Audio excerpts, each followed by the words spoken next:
into my room. At the Hyatt Regency in Chicago a month ago, I opened the door. There's a marble floor and a piano. There is a billiard table. There is a fireplace, 2 bars, 3 bedrooms. I'm going, I have to share this with somebody.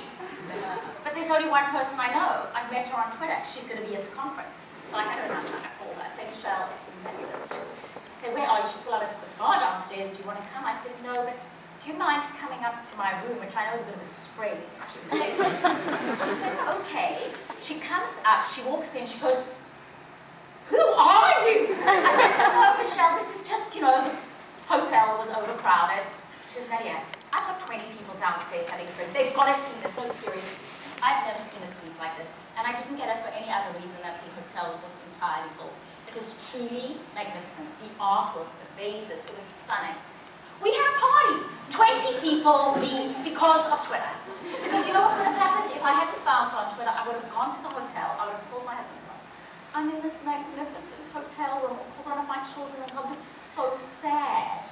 You know, to be having this and not share it. And there was Michelle Sandon and her 20 friends. So that's what I talk about going from online to in person. She blogged about it and tweeted about it. I blogged about it and tweeted about it. The reality is that it's wonderful to go from online to in person.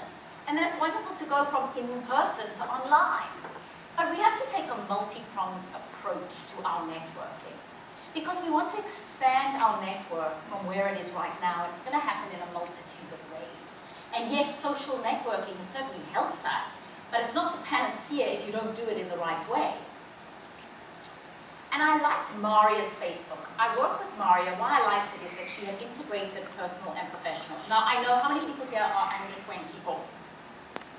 You will not get this about integrating personal and professional because the under 24s are going, my Facebook is my Facebook, is my space, is my private domain, and you are not allowed anywhere near it. Do you feel like that or not really? Okay, well, that's what I generally find people. First of all, as Georgia Tech students, I don't need to tell you, it's not the private domain. Because if anyone has the skills you have, we can find it. That's the first thing. The second thing is, it's really up to you. I've chosen to have my Facebook as part of, you are all welcome to be my friends on Facebook because it's part of my brand. That's a choice I've made. It's totally up to you. But I don't need to tell a group of students how damaging your Facebook can be. And let me tell you, and I know you've heard this from every person who speaks to you, recruiters search, they Google you.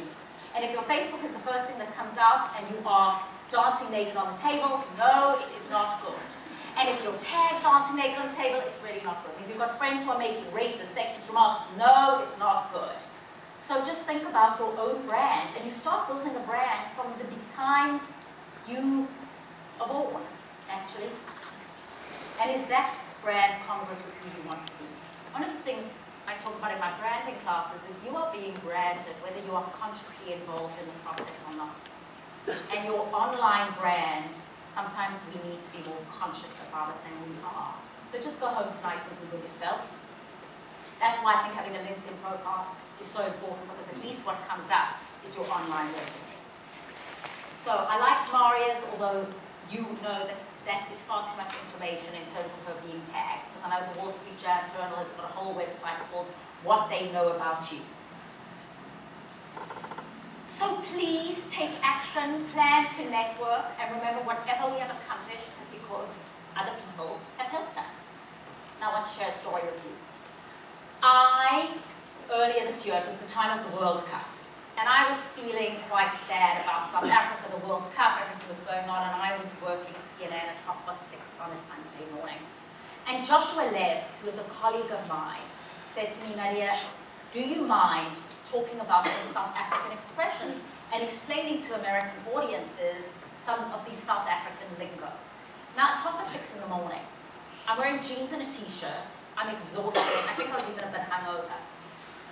So I said to him, sure, Josh, but can we make it an hour? So I called my 16-year-old daughter. I said, Julia, you have to go into my closet and you have got to find me something that's TV-friendly.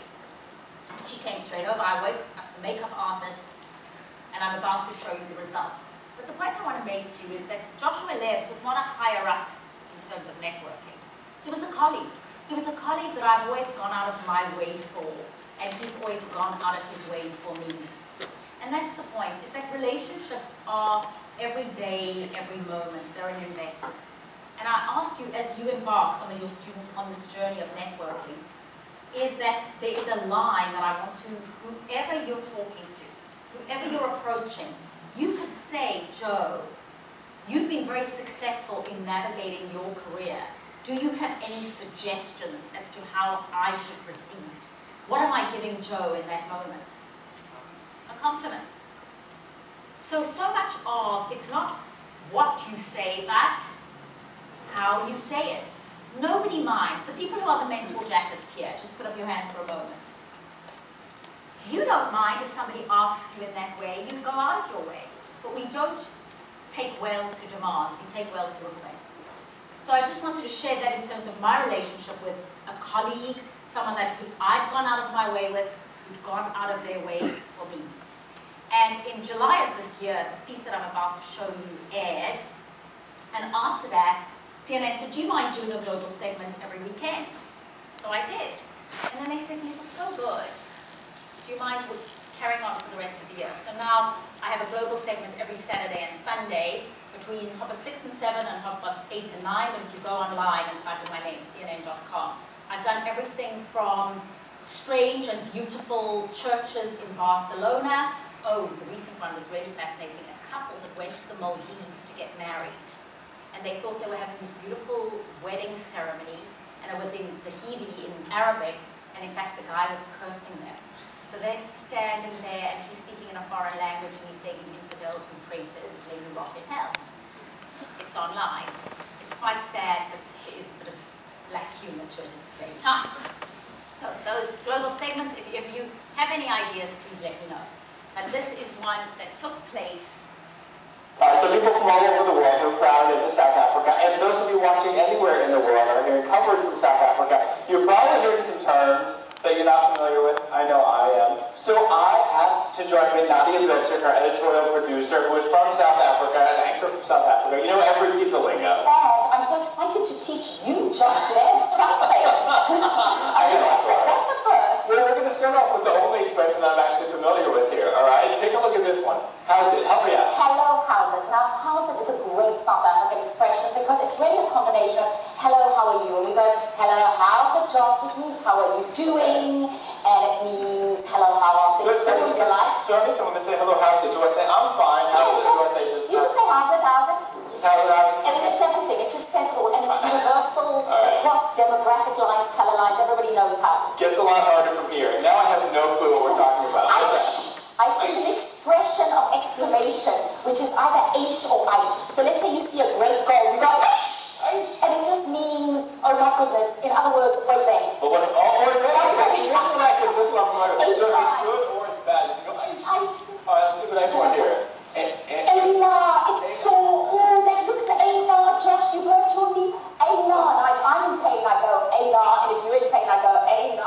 So Eina's a bad thing. It's like Eina is pain, agony, sore, Eina. Alright, now help me out with this one. Lekker. Now lekker in Afrikaans means a candy or sweet, so lekker is awesome. It's awesome, it's lekker, it's amazing, it's fantastic. That game was lekker. That journal was lekker. Lekker. You look lekker, my China, that's a lekker tie. Oh, you look lekker. You look lekker.